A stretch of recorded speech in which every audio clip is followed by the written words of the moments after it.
मसीह में अति प्रिय भाई और बहनों, आप सबों को प्रभु यीशु मसीह के मधुर नाम में जय मसीह की। परमेश्वर पिता का धन्यवाद देता हूँ आज के इस दिन के लिए। परमेश्वर ने आपको और मुझको एक सुंदर दिन दिया, इसलिए मैं प्रभु को धन्यवाद देता हूँ। मेरे प्रियो, जैसे कि हम लोग रोज़ प्रभु के वचन के ऊपर मनन कर रहे हैं, उसी तारतम्य में आज पुनः एक बार फिर से आपके सम्मुख में हम परमेश्वर के वचन को लेके आ रहे हैं। और परमेश्वर का वचन जो आज के लिए आपके सामने हम रखना चाह रहे हैं, और विषय है यहोवा नीसी। उसके लिए हम परमेश्वर के वचन को पढ़ेंगे। आइए मेरे साथ में पवित्र बाइबल जो आपके पास है उसे निकाल लें और उसको हम पढ़ें, जो कि निर्गमन की किताब 17 अध्याय उसका 15 वचन। वहाँ लिखा है, तब मूसा ने एक वेदी बनाकर उसका नाम यहोवा नीसी रखा और कहा, यहोवा ने शपथ खाई है कि यहोवा अमालेकियों से पीढ़ियों तक लड़ाई करता रहेगा। मेरे प्रियो, इस पद में मूसा जो कि परमेश्वर के दास थे, वे परमेश्वर के लिए एक वेदी बनाए और उस स्थान का नाम उन्होंने यहोवा नीसी रखा। यहोवा नीसी का मतलब क्या है? क्यों मूसा परमेश्वर का नाम को यहोवा नीसी करके पुकार रहे हैं? देखिए, जैसे कि हम पिछले पूरे वीडियोस में आपको बताते आए हैं, परमेश्वर अपने आप को अलग अलग स्थानों में, अलग अलग समय में, अलग अलग रीति से प्रकट हुआ है। उसके कारण से वे लोग जिनके ऊपर परमेश्वर अलग अलग समय में अलग अलग रीति से प्रकट होते हुए पाए हैं, वे लोग परमेश्वर को उस रीति से नाम दिए हैं। यहाँ पर मूसा के और इज़राइलियों के सामने परमेश्वर यहोवा नीसी के रूप में प्रकट हुआ। यहोवा नीसी का मतलब क्या है प्रियो? यहोवा नीसी का मतलब है परमेश्वर यहोवा हमारी विजय। परमेश्वर यहोवा हमारी विजय है, परमेश्वर हमारा जय है। सो परमेश्वर किस रूप में उनका विजय हुआ, जय हुआ? यहाँ पर हम पाते हैं, जब निर्गमन किताब 17 अध्याय उसके 8 वचन से लेकर के पूरे 16 वचन तक पढ़ते हैं, तब हमको मिलता है यहाँ इज़राइलियों के विरुद्ध में, वहाँ पर रफीदीम में अमालेकी लोग इनके विरुद्ध में आए, इनके ऊपर आक्रमण किए, लड़ाई किए।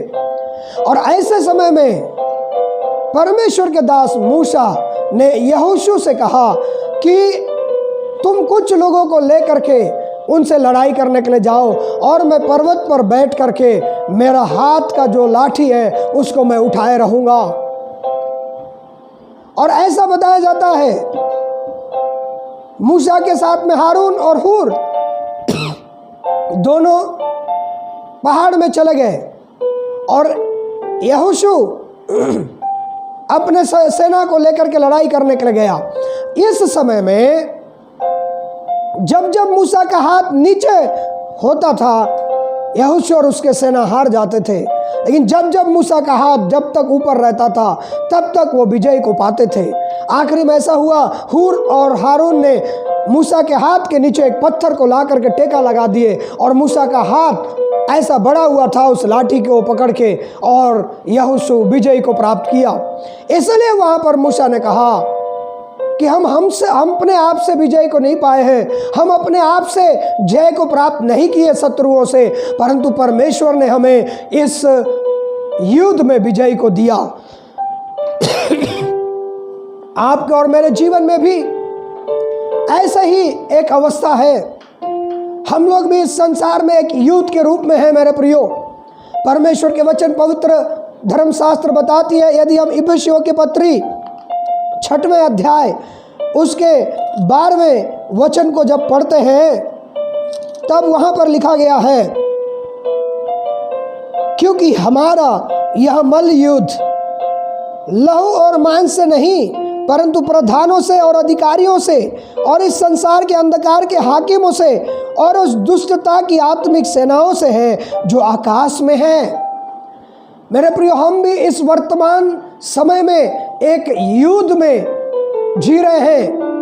आपका और मेरा युद्ध मांस और लहू का नहीं है, उन दिनों के जैसा इजराइलियों के साथ हुआ, किंतु आपका और मेरा लहू युद्ध आत्मिक सेनाओं से है। मांस और लहू के द्वारा नहीं है हमारी युद्ध। इन आत्मिक सेना है जो अदृश्य शक्तियां हैं, अंधकार की हाकिम है, जो हमें गिराने के लिए, हमें पापों में फंसाने के लिए, जो हमारे जीवन को नरकीय बनाने के लिए हमारे पीछे लगे हुए होते हैं। उनसे हमारी मलयुद्ध है।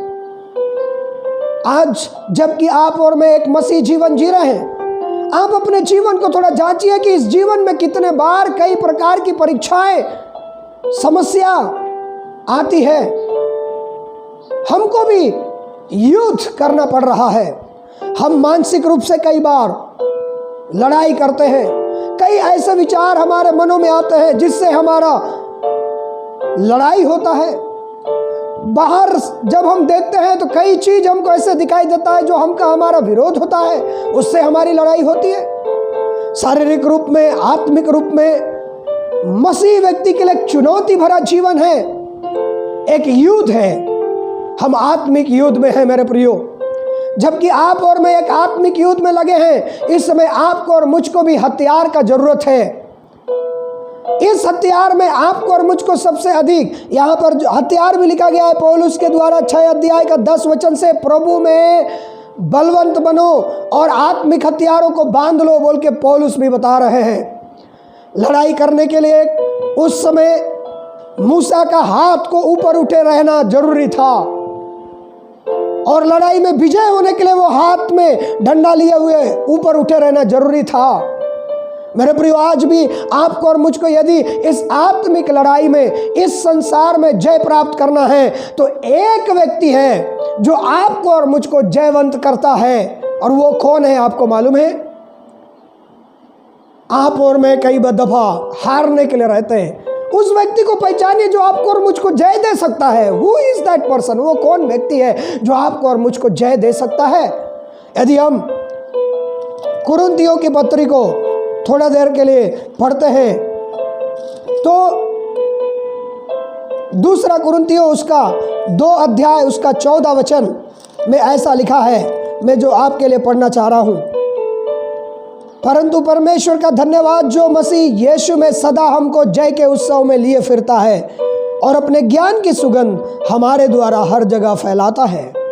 मेरे प्रियो, प्रभु यीशु मसीह वो प्रभु है जो जयवंत प्रभु है। हमको मालूम है, पहला कुरिन्थियों की पत्री 15 अध्याय उसके 19, 20, 21, 22 वचन को पढ़ेंगे तो वहां पर लिखा है कि वो मृत्यु जो अंतिम बैरी था उसको भी हरा दिया। यदि पहला कुरिन्थियों की पत्री 15 अध्याय उसके 56, 57, 58 वचन को ऊपर से पढ़ेंगे तो वहां पर लिखा है कि मृत्यु को उसने हराया जो बहुत बड़ा दुश्मन था। यदि पहला यूहन्ना की पत्री 5 अध्याय उसके 8-9 वचन को पढ़ेंगे तो उसमें भी लिखा है कि वो शैतान के कामों को नष्ट किया, वो शैतान को हरा दिया और विजय को प्राप्त किया। मेरे प्रियो, उसने व्यवस्था को काल्वरी क्रूस में जकड़ दिया और क्रूस के ऊपर में हमारे हर एक विपत्तियों को, मुसीबतों को, परेशानियों को हरा करके वो विजय हुआ। वो जयवंत प्रभु है, वो जय पाया हुआ है। प्रकाशित वाक्य की किताब में भी लिखा है कि वो जय पाया हुआ प्रभु है, वो जयवंत प्रभु है। जय उसी का है, वही योग्य है, वही यहोवा निशी है।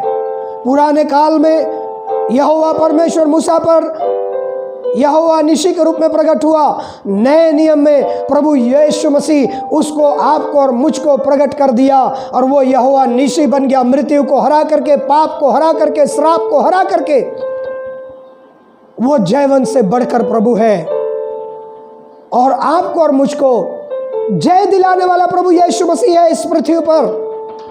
यदि हम पहला यूहन्ना की पत्री 5 अध्याय को थोड़ी देर के ध्यान के लिए अपने मन में लेके आए, अपने बीच में, और उसको पढ़ेंगे तो वहां पर ऐसा लिखा है मेरे प्रियो, यदि उसका 5 अध्याय उसका 18 पद को पढ़ेंगे तो मिलेगा। हम जानते हैं कि जो कोई परमेश्वर से उत्पन्न हुआ है वो पाप नहीं करता, पर जो परमेश्वर से उत्पन्न हुआ है उसे वह बचाए रखता है और वह दुष्ट उसे छूने नहीं पाता। हमारे ऊपर कोई भी दुष्टता का हथियार प्रबल नहीं हो सकता, क्योंकि प्रभु यीशु मसीह आपको और मुझको मोल लेकर के खरीद लिया है, जो जयवंत से बढ़कर है। हम यीशु मसीह में जय प्राप्त करते हैं। इस संसार में जो है वह जो हम में रहता है उससे बड़ा है मेरे प्रियो।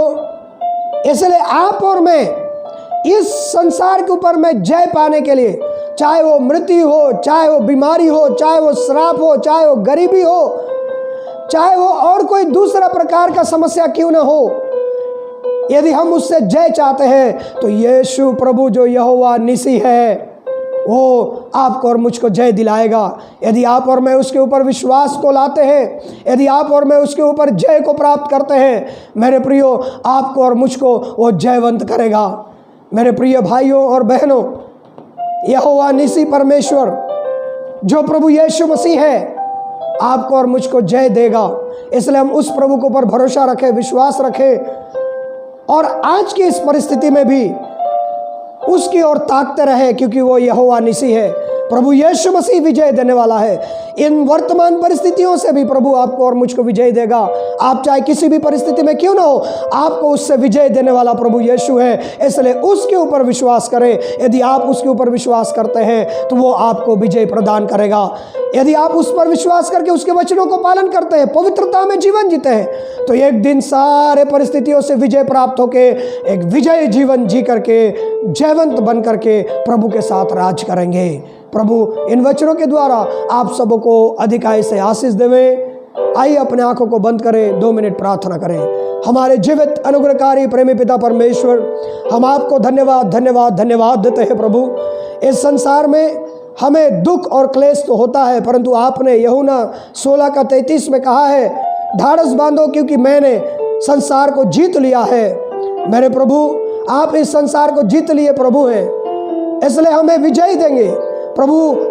हम कई बार हमारे दुख से, हमारे मुसीबत से, हमारे विषम परिस्थितियों से सामना हो रहा है, कई बार हम हारने का अवस्था में आते हैं, परंतु आप हमारा जयवंत से बढ़ करके प्रभु हैं। आप हमें विजय देंगे, इसलिए हम आपको धन्यवाद देते हैं प्रभु। हमारे सारे प्रियों को जो आप पर विश्वास करते, आपके वचनों को मानते, पवित्र जीवन जी रहे हैं, आप उन्हें जयवंत करिए प्रभु और समस्याओं से जय करके उनके ऊपर विजय दीजिए। आप यहोवा निसी हैं, हमेशा जयवंत लेकर के बन करके प्रभु चलाइए। धन्यवाद देते हैं प्रभु प्रार्थना सुनने के लिए, यीशु के नाम में मांगते हैं, आमीन आमीन। आप सबों को जय मसीह की। प्रभु आप सबों को आशीष देवे, आमीन।